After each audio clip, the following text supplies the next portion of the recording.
People are like, oh, I'm moving on or I'm moving forward. I don't really like the word moving on. I do like moving forward or leveling up or other things like that. Because I feel like when you say moving on, that means you're forgetting everything that happened over here. But I think you have to use some of that and remember where you were in order for you to move forward onto a new path in life. Because those things that happened to you in the past are going to be the things that are going to push you and propel you to say, you know what, I want to move forward and to be a new person. I want to move forward and to have a greater purpose. I want to move forward and to do insert whatever it is.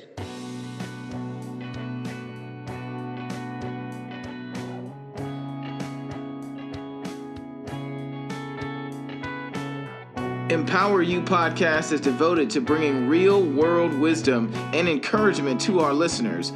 We discuss a multitude of life principles and the process from an economic, cultural, and societal perspective. We believe that through tough conversations and shared wisdom, we can pave the path and leave a ladder for the future. Subscribe to our channel and let us empower you.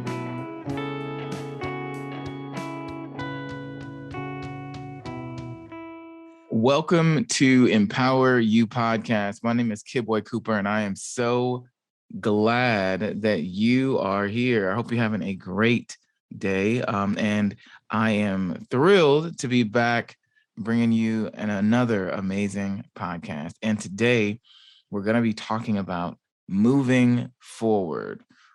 These are simple concepts, yet somehow they seem to elude all of us, and mostly because our stuff, whatever it may be, is often what is holding you back, or it's something that you haven't released in order for you to move forward. And so we're going to talk about that today. It's going to be a really awesome conversation as always. And today, our guest, I gotta get my voice together here. Our guest is the creator and host of the This Too Shall Suck podcast. Her name is Loryn Wellman, or Loryn Denise. She is a self-proclaimed grief expert who uses her own experience to create meaningful conversations. All right. After losing her parents, both to cancer before the age of 32, Loryn knew she had a lot of work to do to put the pieces back together for her new broken life, broken reality. All right. And on the journey to learn more about grief, her inquisitive mind began to wonder, why is it such a taboo topic, and why there isn't more emphasis on grief as a whole and not just grief surrounding death. This journey led her to create the This Too Shall Suck podcast, a fresh perspective on grief. Loryn Wellman, aka Loryn Denise, how are you? I am good. How are you? I'm good. Thank you so much for being here. Truly. Thank you for having me. This is so exciting. I'm like trying to hold it together. That's amazing. So tell us a little bit about yourself. Just a little bit of backstory. Met Loryn. Yep. Loryn, Denise, whatever. We met at a conference, or a retreat rather, in Atlanta, and she just has an incredibly infectious spirit. Then I realized she had a podcast, so I've been listening to a podcast. I was like, yeah, we got to do a podcast together. Yeah. This has to happen. Yeah. So she's spending some of her time with us today talking about a topic that's really important, and that is incredibly multifaceted, right? We very easily try to silo ourselves or corner ourselves into these ideas about what grief looks like, what recovery looks like, what progress looks like, what success looks like. But it all starts with moving forward. And so if we can't do that fundamentally, then we can't do too much, right? We'll always be stuck in some way, shape, or form. And you are the expert on this topic. So it only seems right to have you on. Yeah, I call myself the self-proclaimed grief expert. So. I like it. So tell us a little bit about yourself and the This Too Shall Suck podcast. Yeah. So as Kidway said, I am a self-proclaimed grief expert. And I call myself that because in 2015, my mom passed away from breast cancer. And then in 2019, my dad passed away from bladder cancer. And so I got acquainted with grief really, really quickly. When my mom passed away, I didn't really understand grief. I didn't understand what I was feeling. I just knew that I was doing things to try and like coddle them or pacify them or trying not to acknowledge them, right? And then when my dad passed is when it really, like, when the rubber meets the road, as they say, right? And I knew that it was something like, this is my reality now. Like, I don't have parents. I was 31 at the time when my dad passed away. I was 27 when my mom passed away. So, I just had to navigate. Like, I'll say for women, I can't specifically speak for men, right? But for women, I know that's kind of a pivotal time in your life, like that upper 20s to 30s, right? And so like having to navigate and understand that this is my new narrative, this is my new life, and just trying to, again, what does that look like? This is now my new normal. So what does that look like? So I knew that it was something that I had to deal with and something that I had to process. And I think that's the biggest thing that I've learned throughout this journey is that with grief, you have to process it because a lot of times we don't, or I'll say all the time, we don't talk about it. And that was something that I learned in my journey is that I didn't really have a safe space to go because none of my friends knew, right? They didn't lose their parents. They don't know what to say. A lot of people, unless you've been through that kind of trauma, you don't know what to say.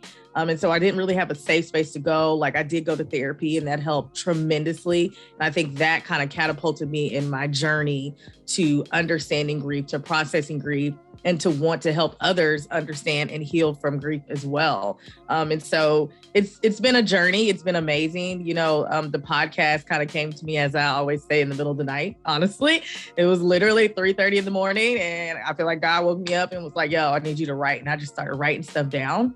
And it just came. And, the name came. And it's crazy. It's been a little bit over a year. And just the amount of support, the amount of love, the amount of healing that's come from it, not only to other people, but from myself, it's been therapeutic because, again, not only do we talk about the loss of humans or your loved ones, like I've talked about the loss of a job, being Black in America. We talked about how to plan your estate, all of these different things, losing friendships, things that people don't necessarily associate with grief. But it is a grief because it is a loss. It is a disappointment. It is something that is going to happen to us in life. And so it's been really, really good, really healing, really therapeutic. And I'm just so grateful, honestly, that I was chosen for this journey to be able to help people heal in their grief. That's incredible. I think that is just like, that's so much in that, I have had my own experiences with grief, and lost a parent at like 25. And so when you talk about other people don't understand, like unless you have lost a parent, it's very, very, very difficult for you to fathom the grieving that takes place because your entire life is based around the existence that you have with your parents, with the people who, at least for me. Everyone's situation is different, but especially as it pertains to that, it is very interesting that, my whole main goal was to not put those feelings on anybody else, that is a shared experience. You can't often handle that kind of grief by yourself, at least not well.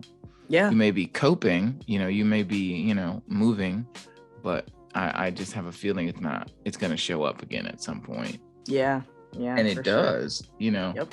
So that's very interesting. And I think that's very, that's such a somber topic. Like when you think about podcasts, you often want to podcast about something that everybody's talking about or that people will listen to, blah, blah, blah. I think it's really bold of you to take a topic that is not very often discussed and to be successful at podcasting about it. I think that's amazing. Yeah, I think that to your point though, Kibwe, is that's also the whole premise of fresh perspective on grief, because the whole idea that grief is just this sad, somber, terrible, horrible thing. Don't get me wrong. all those things do happen, but the beauty that comes from it is what I focus on. The beautiful part of it, that beautiful journey, the growth, the purpose, all of the things that come from a loss. That is the main focus. We talk about all those things that you're going to go through those emotions because you are. But I think that's why I wanted to talk about it, is because we as a whole society don't talk about it because it's like, ooh, I don't want to talk about anything sad. Right. And it doesn't have to be that, right? Because it has to be something that we have to talk about because it's going to happen. So why not talk about it in a different light to say, hey, this is going to happen, but this is how I can look at it, as opposed to, oh God, like I agree. You know what I mean? Yeah. Yeah. I mean, because you're absolutely right. There is absolutely no chance of avoiding it. Right. You're right. just not. If you live long enough, you're going to see people live and you're going to see people die. Right. You're going to see things die. You're going to see things transition. You're going to see parts of yourself disappear forever, whether it's in, loss of an actual human, like you said, or loss of a job, loss of a home, loss of, any identity. number of things, loss of identity. Yeah. That can literally just shake you to the core. And if you don't understand the principles or don't have a fresh perspective on it, I think that's really, really cool. That's amazing. And the fact that the fact that you just woke up out of the middle of the night and had this idea, I think makes it even more special. Yeah. Yeah. I think a lot of great ideas come like when your mind is like in a subconscious state. That's right. That makes it special. So that's right. We're here to talk about moving forward. We're here to talk about what that looks like. And my first question for you is what's the first thing you think about when you hear the term moving forward? The first thing that I think about is just bettering yourself, becoming a new, better person, right? So when you think of moving forward, you're moving forward from something, from the past, from whatever was behind you.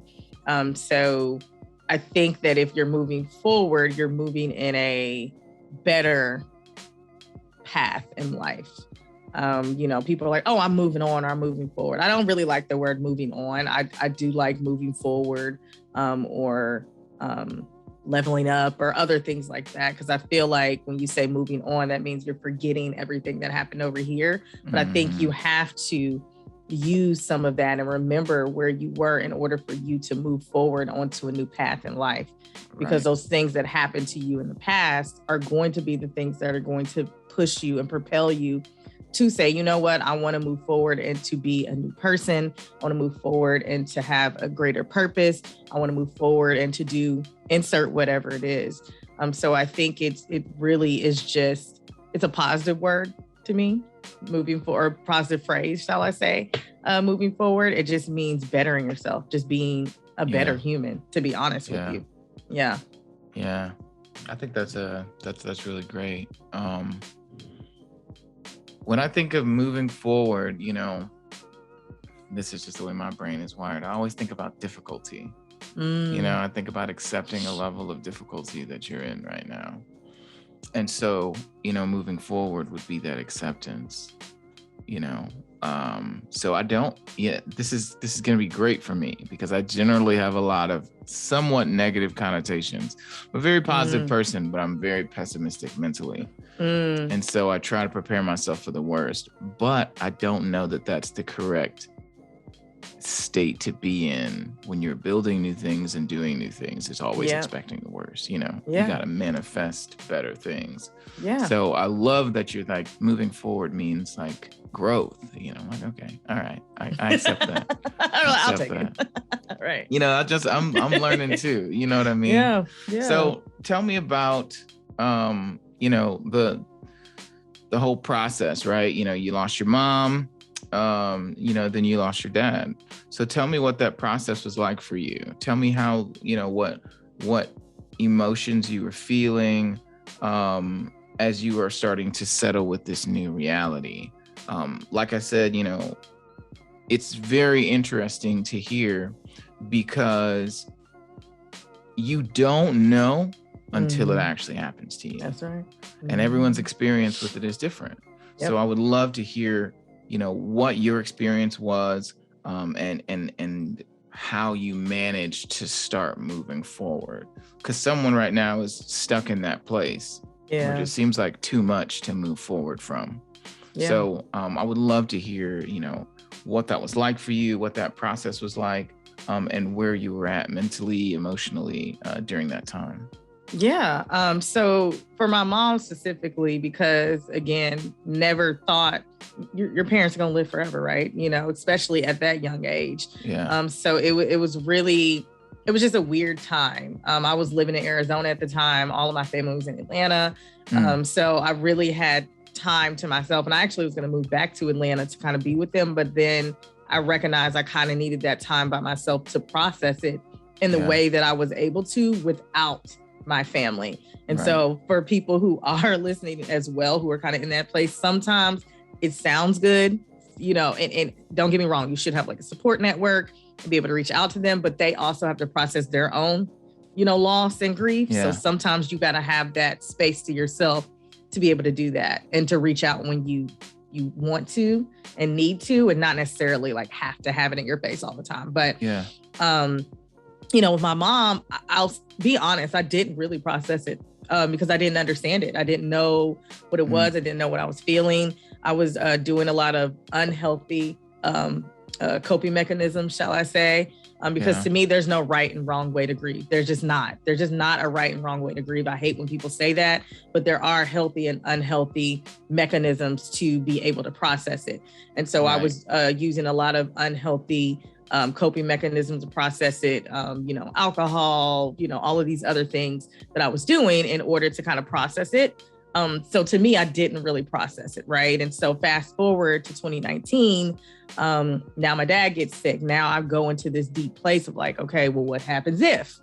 Which I think I had to go to in order to, I don't want to say prepare, because you're not prepared regardless. Yeah, I think, you can't prepare for that. Yeah, you can't prepare for that, right? Especially after losing one parent and then, losing another one 4 or 5 years later, but I did have to kind of go to that place in my mind of like, okay, well, what does that look like? And I thought that was going to help, but it didn't help. And so after my dad passed and, just kind of going through life, and I recognized at some point when I was lashing out, when I was getting mad at people and I wasn't able to properly communicate how I felt, I knew I had to go to therapy and work through that, because I wasn't able, like I literally was not able to properly communicate, hey, I want you to come over because I'm laying on the couch and I can't get up. Or, you know what I mean? Like, hey, like I'm really sad right now and you're calling me talking about going out. And like, I actually just want to lay in the dark right now, or actually just want to go lay in the next to my parents in the grave. Like, I don't know how to properly communicate that.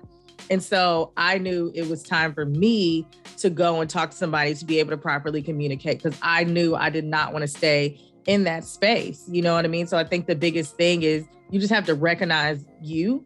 So I think the first thing that comes with it is being self-aware. Like I'm very self-aware, and I knew in that moment that I was not able to combat this in the way or process it in the way that I was with my mom. Again, with my mom, a lot of unhealthy coping mechanisms, but I just kept moving. I didn't move forward. So in that moment, let me be very clear, with my mom, I didn't move forward. I just kept going. And there's a difference, right? There's a difference. There's a big difference in that. And so with my dad, I was like, oh, I'm not going to be able to move forward in life without help from a professional.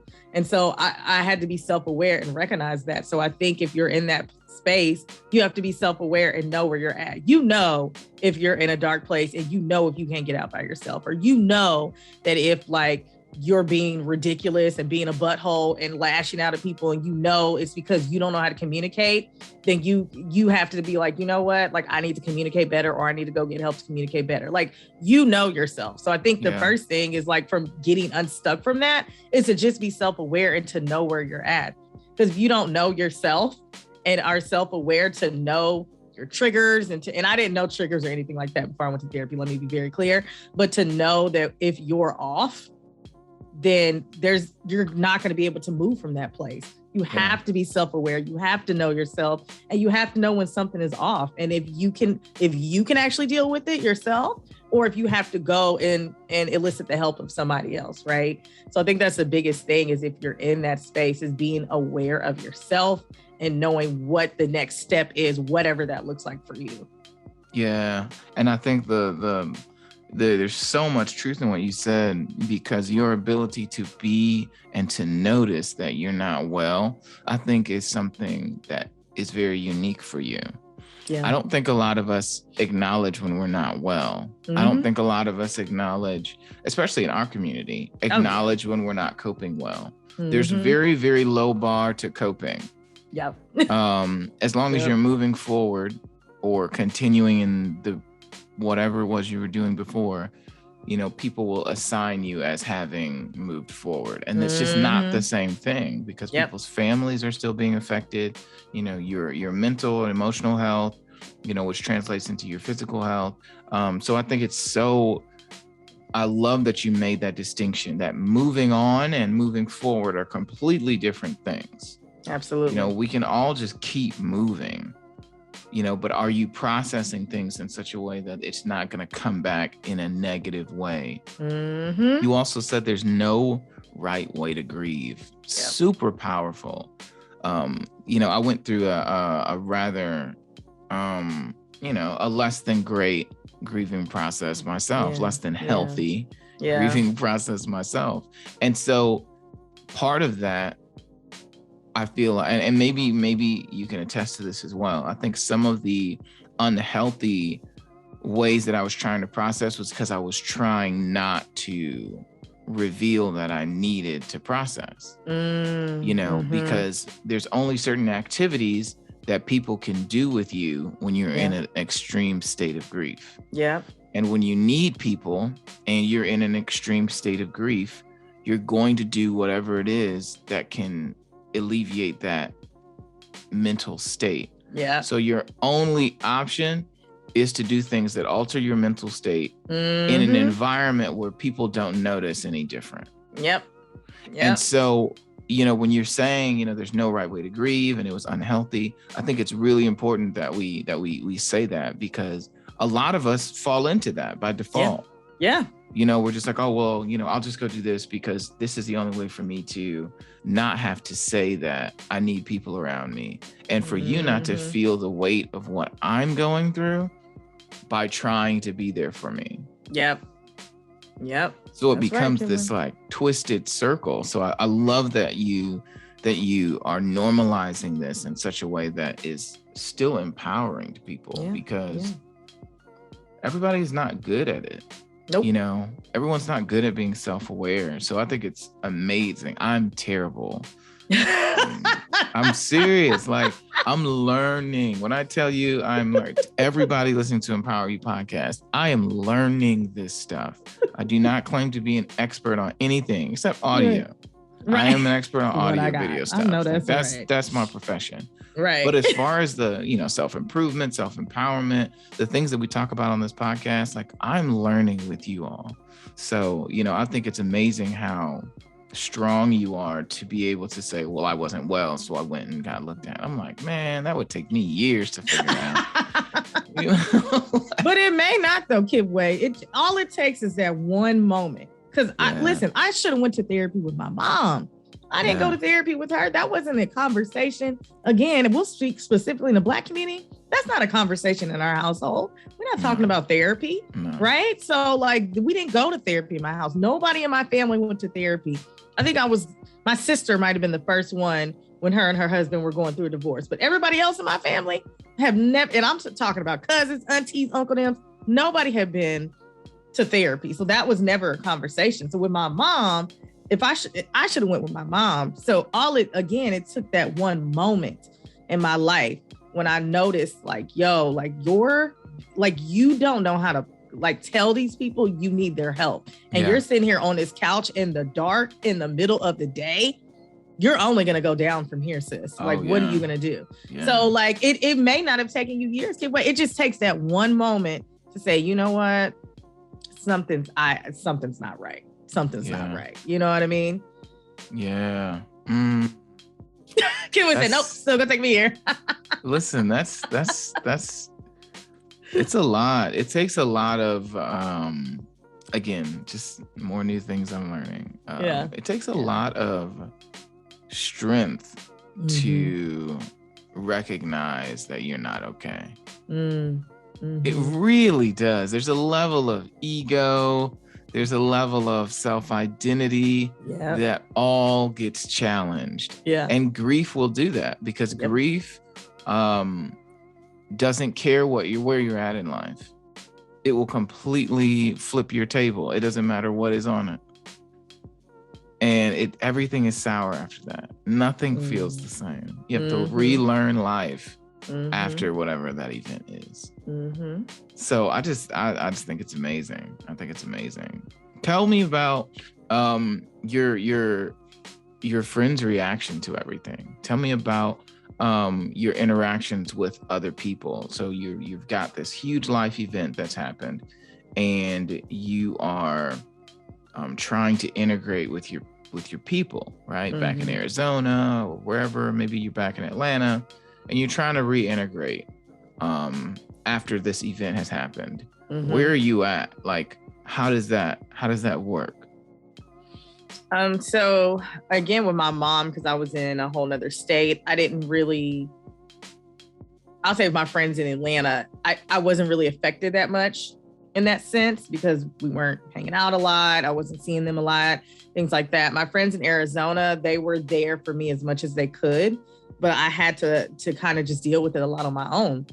There was a point in time when, after my mom had passed, that I kind of like disconnected from my family.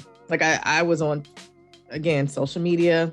That's a whole nother conversation about grief and social media. But, you know, I would get on social media, and my family would be tagging me and like pictures of my mom and just like all this stuff. And I'm like, I don't want to be in that state of being sad right now. And so I'm going to go ahead and disconnect myself. Or it would get to a point of people would call me and be like, oh, I just remembered this amazing time with your mom. And I would just stop picking up the phone. And that happens with grief. There's a point like when you're like, I don't want to hear about this. Like, I don't want to hear about none of that. I don't want to see none of that. Like, I just don't, you know? And so I'll say with my family specifically, after my mom, there was kind of a disconnect there, because I was trying to, in my mind, now that I recognize it wasn't, like, move forward or move on. And they just weren't allowing me to do that. And so that's why I was like, I'm going to stay in Arizona. I'm going to disconnect. I'm going to get off social media. I'll talk to y'all when I talk to y'all, and leave it at that. With my dad, my friends, people show up for you in ways that they can. You know, again, if you've never been through any type of grief like that, or a grief in general that rocks you to your core, and it doesn't have to be, again, losing your parents. It could be, you could have had this amazing job and lost everything, right? But if you've never had a grief or a trauma like that that's rocked you to your core, there's only certain things that you can do. So my friends showed up amazingly. But with that being said, I also lost some friends as well, because as I was telling them about my journey, like, hey, like, I recognize, like, I need to go to therapy. This is what I need to do. You know, most of them, 99% of them were like, yo, like, that's awesome. You know, because again, they don't know what to say. They don't know what to do, and that's okay. Yeah. But then there were ones who, now that I'm going to therapy, now that I'm learning things about myself, now that I'm learning these are things that I'm going to accept and not accept. These are things that I'm going to let slide, and things that I'm not going to let slide. These are things that I'm going to stand up for myself in ways that I never stood up for myself. I started losing friends. And so I did lose a few friends, because, you know, in those moments when it's like, oh, well, you're just grieving. It's like, no, I'm just standing up for myself, which I've never done before. And so you like to stand with me in a broken place when I'm trying to be in a whole space. Yeah. And so you like broken Loryn, and I'm trying to be whole Loryn. And so whole Loryn doesn't fit into your world. And I get that. And that's okay. You know what I mean? And so it helped me a lot. Again, you know I keep harping on therapy, but I'm like, that is the thing that catapulted me, you know, to be able to do that. Like, I have a very strong faith, therapy. I have a very strong support network. And so, again, the people who didn't, who wanted to stay in that brokenness of where I was, and I wasn't trying to stay there, were not able to move forward with me in life. And that's okay. It's totally fine. Like, I've grown to be a better human, and I hope they've grown to be a better human. But unfortunately, like, when you come from a place of brokenness to whole, and like people can fit into your brokenness, right? Like you think about it like a puzzle. It's all in pieces. They can fit in there, but when you're whole, where are they fitting in there? They can't slide in there they can't do that. Thanks for listening to Empower You Podcast. I want to take a second and tell you about a service I've been using that has literally changed my life. Akita Ricks, the founder of SoarYourScore.com, helped me erase negative items on my credit score, provided me a clear path to improving my credit, and raised my score by 100 points in the first 90 days. Like, whoa. The best part about all of this is all I had to do was follow instructions. Now, if you're like me and you need a credit bestie, you need to click the link below and schedule your absolutely free discovery call today. Tell them Kid Boy sent you. Yeah, and so I get it. Purpose. Yeah, so I get it, So it was definitely interesting on both sides. Like again, with my mom, it was more so family, and then obviously with my dad, it was friends. But my friends showed up and showed out, and the ones who could, and then the ones who, we just had to part ways. That's okay too. I hope they're doing well. That's all I got. Yeah. And you got to do that sometimes too. Mm-hmm. So as we're speaking about grief, for anybody listening, I want you to start thinking about something right now that you may be grieving. Maybe it's the loss of a parent or a loved one, a friend. Maybe it's the loss of job. I think everyone is still grieving the life they had before COVID. Maybe it's coronavirus. Maybe it's your creativity that you feel like is frozen right now. Mm-hmm. But I want you to think about what you're grieving, and I want you to start, as we continue to speak on this, to start applying yourself into these stories and scenarios, because we got to think through this, right? The whole purpose is not just have a discussion about it, but to provide some valuable insight on some handles on how we move through it. Because again, this is not specific to a person, right? You could have lost a relationship and you're grieving that. That relationship could have been amazing. That job could have been amazing. The opportunity that COVID took from you could have been amazing. There is a grieving process, a restorative moving forward that has to happen. And if you're feeling stuck, especially as the Delta variant and all these other kind of things continue to rise, you could be, being re-traumatized and kind of want to crawl into a hole. Mm-hmm. And I don't want you to do that. And I'm here to encourage you not to do that, because we're all in this together. So, that's why we're recording this. And I hope you're finding some truth in it for you personally. Okay. So as you've experienced grief, what has been one of the things that you wish people told you? If you could, and now I remember what someone told me, and I was very blessed to have. Do tell. Tell me. Yeah. So for myself, so I'm interested to hear what your one thing would be, but. Mm-hmm. After my mom passed away, everybody's kind of milling about the hospital.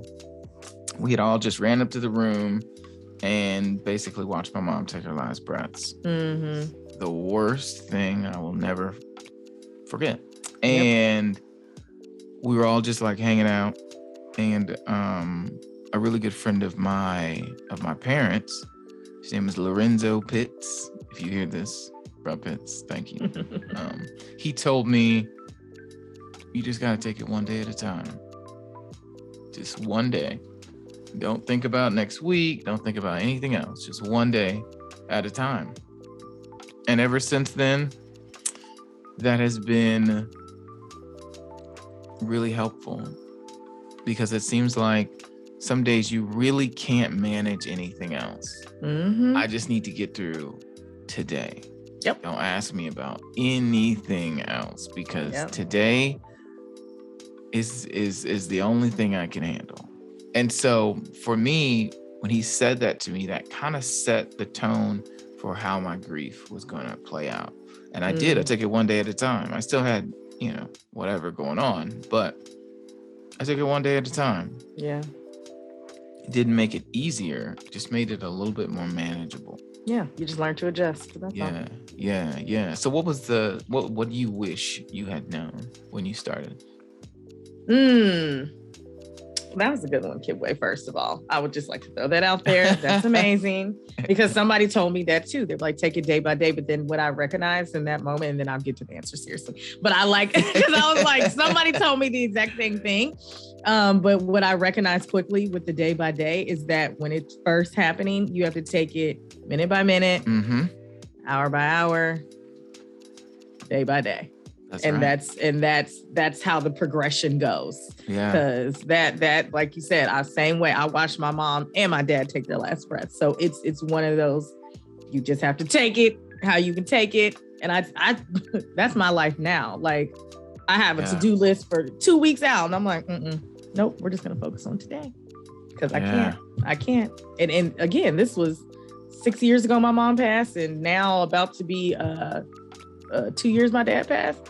Still take it day by day. And I think that's how my life's going to be forever. But anyways, to answer your question, Kidway, I just love that. I wish somebody would have told me about the process of the loss. And when I say that, what happens after the loss, right? That life is going to be different, that you're going to have to navigate differently. So I always like associate the grief or the loss process with like a dark cloud, right? So you're in the sky and there's this dark cloud. So like this dark cloud comes, it like snatches you up. So you're in this dark cloud, you can't see anything, you don't know what's going on. You're trying to take it day by day. You're trying to figure out, why am I feeling sad, but I feel happy today, but then I feel mad the next day. And I'm trying to do all of these things. And you're just in this dark cloud trying to navigate. Like you don't know what's going on. So then, okay, I'm going to go to therapy and I'm going to try and do, like, you're trying to just like figure it out. Right. And then something's going to come, it's going to come make you happy. This beam of sunshine comes through. So you're like, oh, okay, maybe I can follow that. And so then, something makes you laugh. Beam of sunshine comes through. Oh, okay, I can follow that. You start going to therapy, you start getting tools. Another beam of sunshine comes through. Oh, okay. So now you're moving through this dark cloud. Now you have somewhere to go. So you're following this beautiful light that's getting you to the other side of it. And so then you're getting through this dark cloud, then you get to the other side of it. And you're like, oh, this is really pretty out here. Because now you got this bright sunshine, you got all of this stuff. Yeah. That doesn't mean that this dark cloud is still not following you and that on some days it's going to try and snatch you up. But instead, now you're still going to have sunshine. It's just going to be raining at the same time. And it's going to stop raining. You're going to keep moving forward. Yeah. But I wish somebody would have told me about that dark cloud and that loss, and to understand that the journey is not only going to be a dark cloud, but it's going to be beautiful.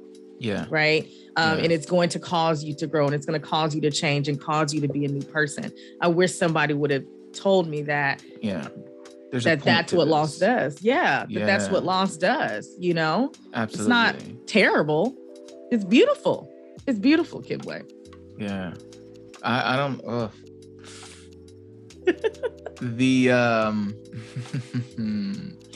you said loss is beautiful. I'm still trying I'm wrapping my head around that part. But I completely hear you with there has to be a point, right? There's an end result. You're not just in this. Grief, to me, in any instance, whether it's a parent or a job or an idea about yourself, it feels like something that's happening to you. It feels like something that someone intentionally did to you. Yep. And what I hear you saying is like through that dark cloud, those dark cloud phases, and following the next best light into something that is much more grand. That process is beautifying you. Yep. It's not just happening to you. Like, correct. Something is ending for the purpose of you becoming something else to be greater. Not something is just ending because you suck. Or because you did this, or because you deserve that. Exactly. And if you're not careful, you can truly fall into those things, because without perspective, right? Without a fresh look, a fresh perspective on what it means to grieve, you can internalize these things. Absolutely. I should have done this. I should have done that. I wish I had. Absolutely. I. And what I hear you saying is that it starts with an I, but it grows into a much bigger thing. Absolutely.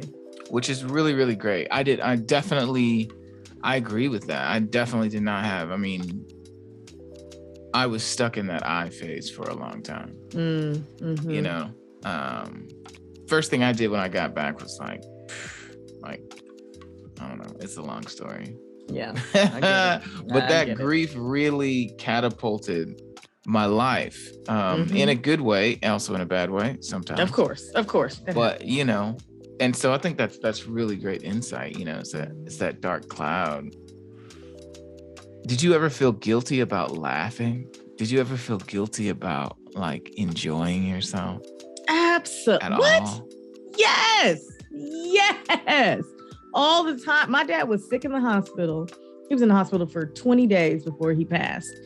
And me and my little sister were there every night, spending the night. Like we would switch off. I would be there for 3 days. She would come for 2, like we would switch off. And one night specifically, there was a concert I really wanted to go to. And I felt terrible. I was at the concert having a good time and I just busted out crying.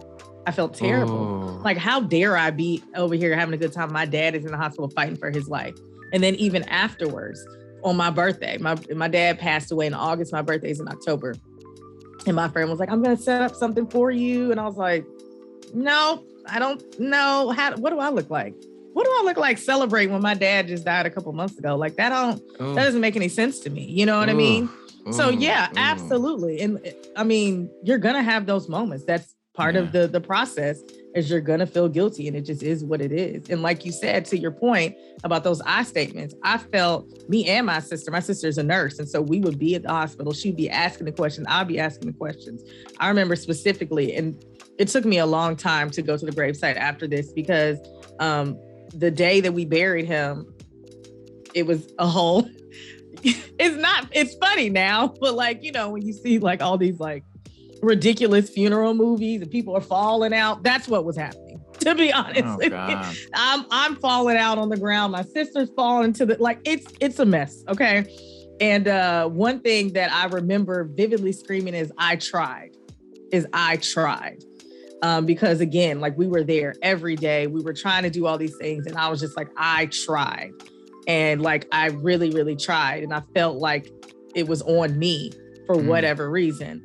And so, you know, again, to your point, yes, you're going to feel guilty for laughing, smiling, and that's okay. It's okay. It's okay to do those things, but it's also okay to feel guilty. Just don't stay in that guilt for a long period of time. Yeah, you know? Just don't stay there. Yeah. Oh my God, that is so visceral. Yeah. Because you do feel like, oh, I tried. Mm-hmm. If you're listening to this podcast and you tried and tried and tried and it just didn't work out, it's okay. It's okay. It wasn't supposed to work out. It worked out. It worked out in the way that it was supposed to work out, not in the way that you wanted it to work out. Yeah. Oh, so tell me some of your favorite activities during a loss period, right? Whether it's a job or anything else. Mm-hmm. What's one of your favorite activities that pulls you out, that acts like that ray of sunshine through the clouds? Yeah, definitely, you know, again, super faith-based, super heavy in the loving God. So definitely, you know, praying. Heavy, hey, shut up. That's hilarious.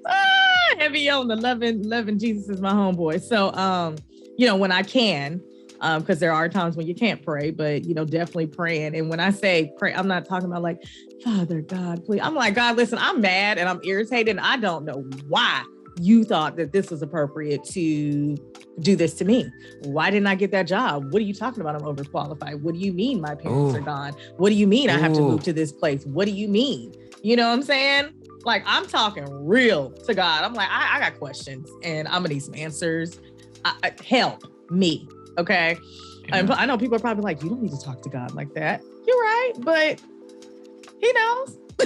He knows how I feel. That's your personal relationship. Correct. Exactly. And I don't I just got questions and I need him to answer. So praying for sure. Journaling actually helps a lot. And I know people talk about it all the time, but literally I always tell people, when you're in those heavy moments, write down how you feel. Always write down the date and the time, because I like to go back and see my growth, right? Because your growth, what you write today is like, hey, I'm in the bed, I can't get up, as opposed to, 6 weeks is like, I feel great today. I did this today. I did that. Like, you want to see your growth. So journaling really helps me in those times. Reaching out to my support network. And when I say support network, I mean those friends who I can say, hey, I don't feel good today. I don't really want to get out the bed, or I binge ate because I was feeling rejected. Any of these things. And it happens, right? Like, oh my goodness. It happens, I know I'm being very like transparent right now, but like, triggering. something, something, it's the truth. Like, I have a perfectionism complex that I recognized in therapy. And one of the things that I do to cope is binge eat. And so like, recognizing that is what's happening is, oh, you feel rejected. This is why you're eating like this. You know what I mean? Yeah. Or you feel the need to eat because you feel rejected. Why do you feel rejected? Let's dive into that. You know what I mean? So reaching out to support network to talk about that, or just really like genuinely doing something that I like. Like, I will literally be in here in Kidway dancing by myself, doing karaoke by myself, something that gives me joy, that's going to make me laugh at myself, make me smile, make me do something that is going to take me, I don't want to say take me away from the moment, but kind of elevate me from the moment of where I'm at. Yeah. Because it's still going to be there and it still allow me to process. But I think the biggest thing is to just feel however I need to feel in that moment. I think that is what really helps me the most. And I'll touch on that later in the thought exercise. But nice. Those are the things that I do. Yeah. Nice. I think that's great. You said a couple things that I want to highlight. One of them was that you have a perfectionism complex. Mm-hmm. I think that's important to pause on, because I think a lot of us feel the need to be perfect. Yep. We very much feel the need to compete for this external validation. Mm-hmm. And we often feel abandoned when something happens that validation won't fix. And so the only thing that we have control over is ourselves, truly. Yeah. And so when you talked about binge eating or I relate to that so hardcore. Yeah. And you can do that in a variety of ways, right? You can binge at work too much, spend way too much time at work. You can spend way too much time running on the treadmill or exercising. You spend way too much time drinking or smoking or whatever your vice of choice is. And so I think it's so translatable. That's why I think it's so powerful that you said that, because our lack of control is what creates these not disorders, but these reactions to things. Yeah. And so recognizing that, again, you are just very, very self-aware, which I find incredibly awesome, because it takes courage to look at yourself like that. Yeah. It really does. And so for any of you all who are listening, I invite you to just look at yourself. You don't have to judge yourself. Nope. These are things I'm working on too. So just look at yourself and accept where you are as your current state, not as your future state, because everything from here till tomorrow to the next day could change instantly. Yeah. And so accept yourself enough to start helping yourself, to acknowledge you need help coping, to acknowledge that this is a thing you do because of X. It's okay. A lot of times, for myself, at least in my own experience, I don't know how to say when I'm not doing well. I just don't know how. It's very difficult. So I do everything else. I'll go to work more. I'll go to work out more. I'll go to the gym more. I'll go for walks more. I'll write more things down on my vision board. I'll strategize my business. I'll turn it into good energy, right? Or you can acknowledge that you're having a problem today. So any of you all who are listening, I just wanted to make sure that you connected those dots. Don't just skate over it, because I just feel like this is finding somebody right now. Yeah. And let yourself be found. It's okay. If you're crying and driving, pull over maybe. It's all right. Crying and driving is difficult. It is. It's hard. It's rough. It's rough. Man, there were so many times driving. Now this is aside, but so I'm from Gary, Indiana, right? So and I live in Fort Wayne, Indiana. So my mom lived in Gary, and so I would commute like a lot to go see her when she was in the hospital. It was like a really crazy couple weeks, and there were so many times where I was just like hyperventilating, trying to drive, trying to cry, trying to process. It was the absolute worst. Yeah. It was the worst. So what's your number one suggestion for our listeners on how to get unstuck, how to move forward? What can they do right now? They're listening to this podcast. They're like, fine, I accept this. You're right. I need to do something. How do I start this today? Because if I don't do anything today, I'm going to forget about this again tomorrow because I'm going to bury it again under all of my other programming. So what do I need to do today? Yeah.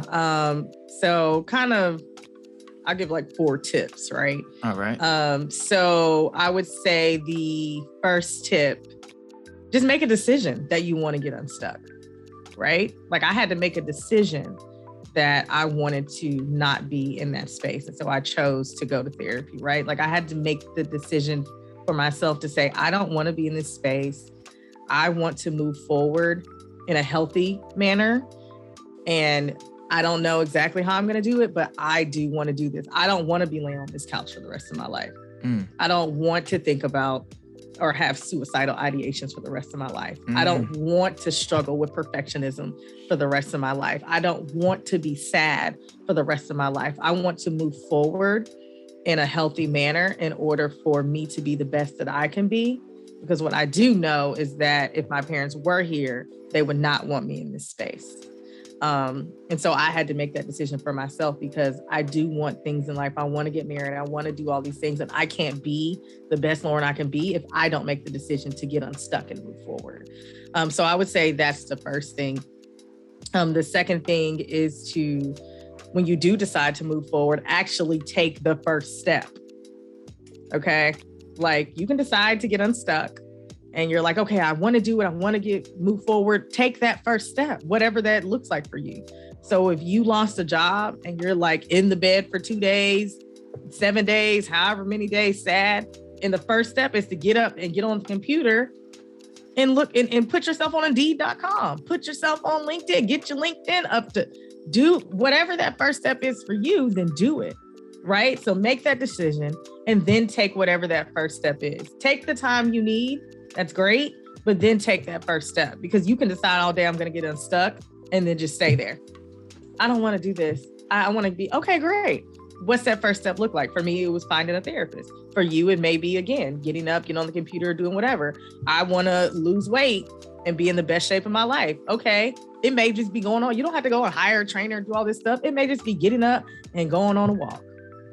That's it. You know what I'm saying? Whatever that first step is. And so then I would say after that is after you take that first step, just keep moving forward, right? I think it's easy for us to take that first step and, we're like, yeah, I'm good, but you have to keep moving forward because the first step is the hardest, but after that, keeping moving forward is even harder.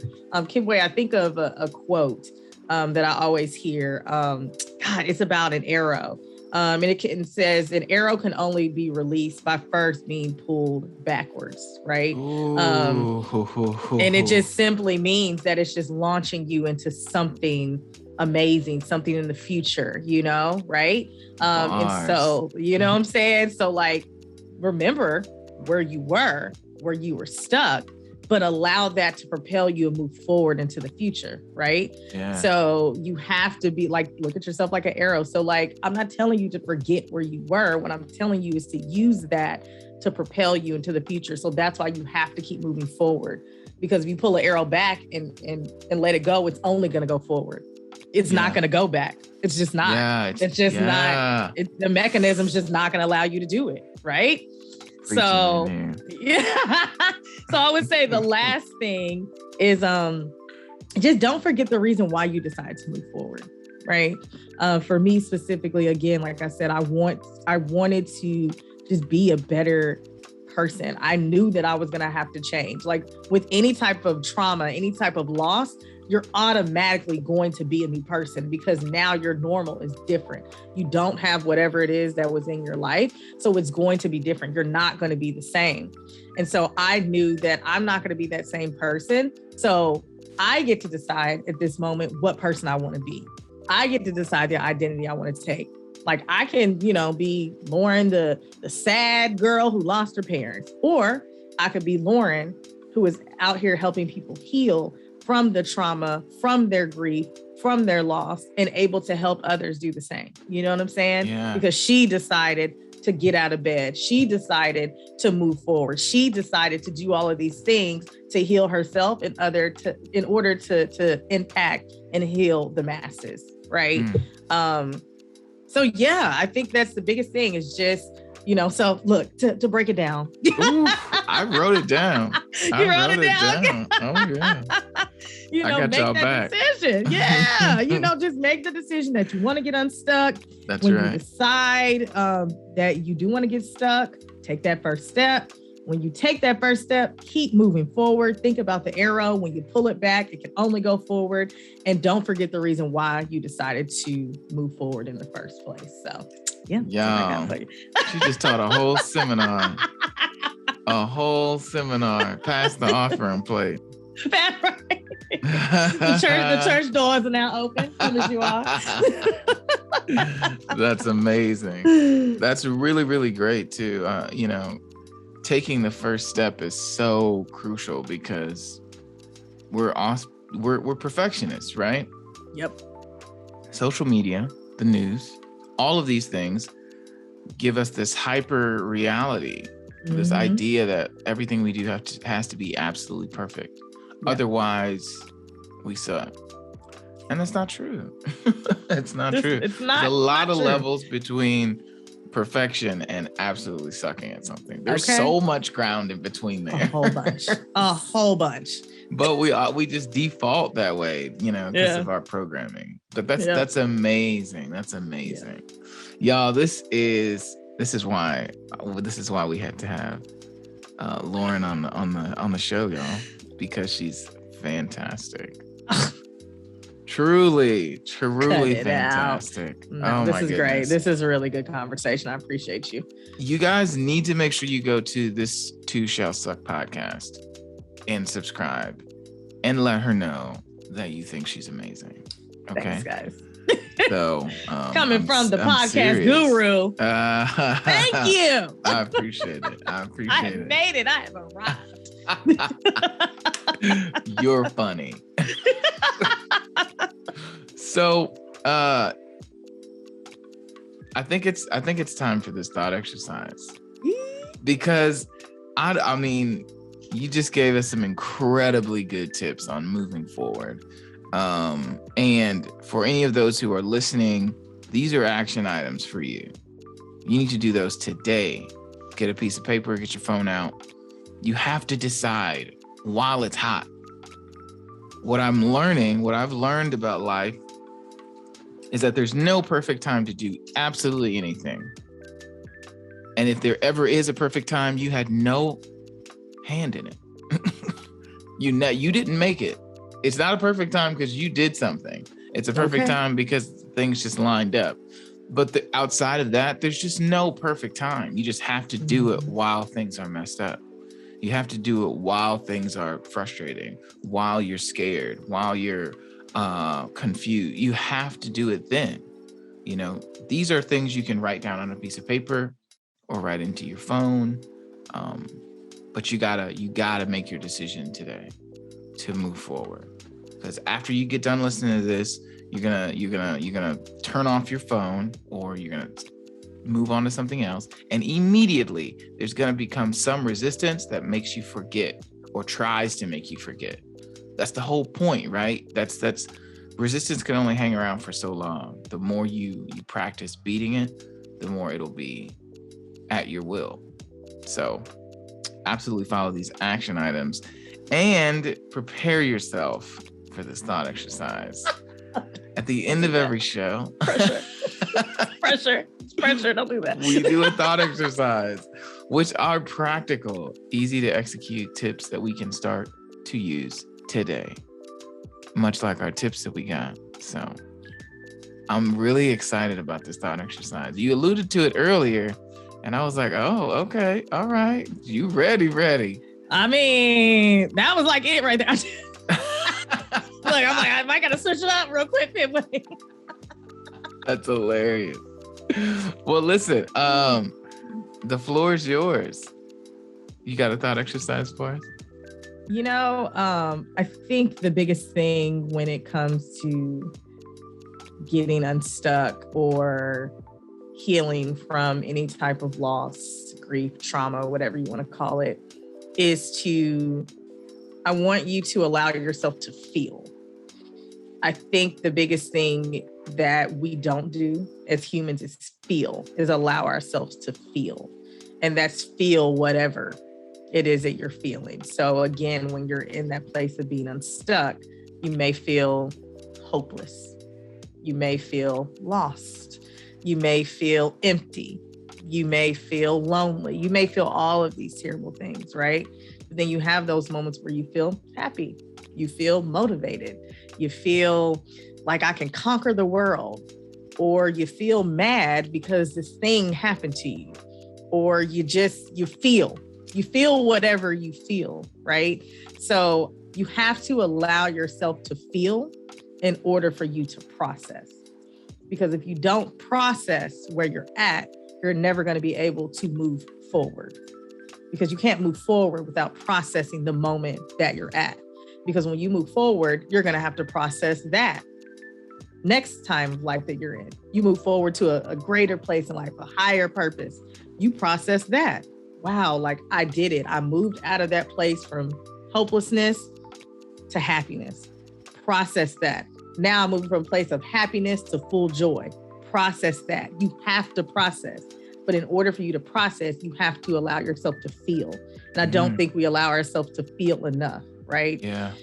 I came up with like a quote, about grief, about trauma, about loss. That grief is really just a passenger in this car called life, right? Sometimes it messes with your radio. Sometimes it changes the directions in your GPS. Sometimes it even tries to grab the wheel when you're driving, right? But as long as you don't let it get in the driver's seat and run you off the road, you're going to learn to ride along with the distractions that it's going to throw at you, right? Because that's what grief, that's what trauma, that's what loss, that's what it does. But if you allow yourself to feel in those moments that it's coming at you, then you're not going to allow it to take over. Okay. Right. So, there's going to be times even now, like I feel like I'm in a happy place, but I have times the other day, Kidway, I was minding my business and all of a sudden, literally just minding my business and just had a thought about my parents. And now my day is a little off, but I allowed myself to go through that feeling of like, dang, I really miss my parents. I wish they were here to see this, all that. And then I was able to move forward with the rest of my day because I allowed myself to feel. I didn't like try and suppress and be like, this is not the time to be sad. Like you got other stuff going. No, I allowed myself to feel.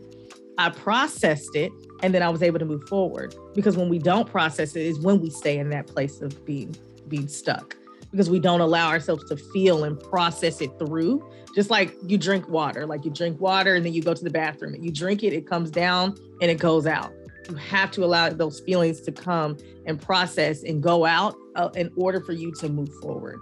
So I think, the moral of the thought exercise is to, when you are in whatever place that you're in, happiness, sadness, joy, hopelessness, whatever it is, allow yourself to feel, to process it. And that's the only way you're going to be able to move forward in life. Feel. Give yourself time to feel.